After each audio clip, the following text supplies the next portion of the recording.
It was only when I talked to Craig that I became extremely excited of what this adaptation might look like.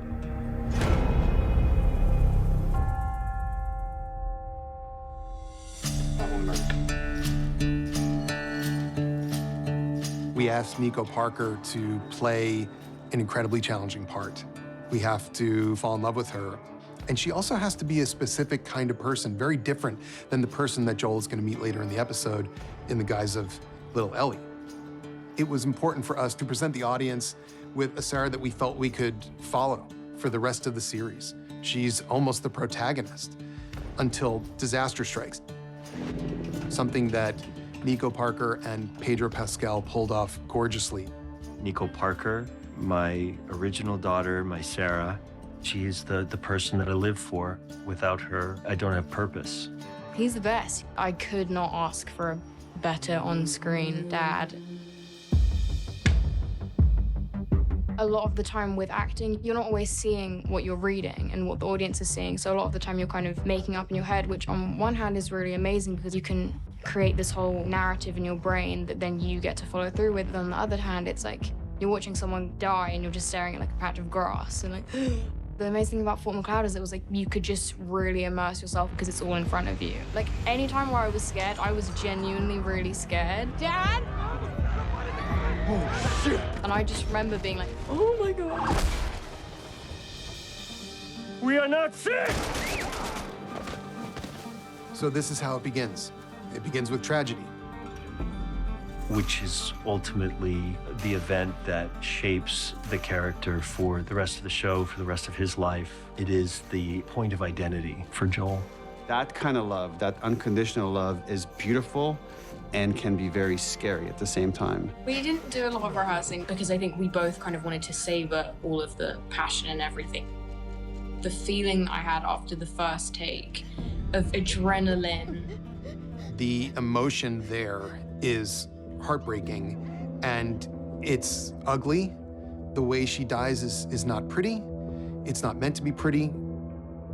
Her death is the fulcrum point for everything.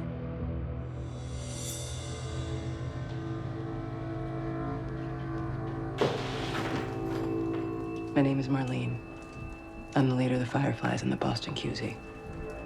I first met Marlene almost exactly 10 years ago in 2012. It was to audition for the video game. As far as the HBO series, I don't remember when I first heard about it, but when I did, I was like, Mommy, want that. Did I think that they would actually cast me? No, I didn't. The hundreds of people that work on the game make you look like Marlene, make you look like the character and turn it into a masterpiece. It's another thing to step in front of the camera and embody her with my own instrument. And I had a couple of things on my side, which was I grew into her, I aged into her a little bit, and I guess my deep passion and love for her. As a writer, you're trying to construct a scenario where like a person is trying to avoid a fate worse than death. For Joel, it'd be losing a daughter again, and he probably would not survive that. So then how do we put him in a situation where now he has to be with this girl and he immediately tries to reject it? You're gonna do it. The hell we are. We don't have time for this. Joel is a broken man, and he meets this kid. Ellie's not a big fan of Joel when she first meets him. Their initial meeting doesn't really set them up to be the greatest of friends, but I think that's also because they're like similar personalities. They just clash, and they don't know how to relate to each other yet. Asshole! In the final moments of this episode, Joel forgets that the girl that is standing behind him is not his daughter. Primitive instinct takes over. He can't help but act. Something else took control of him in a similar way to how the cordyceps does, except for him, it's a version of love.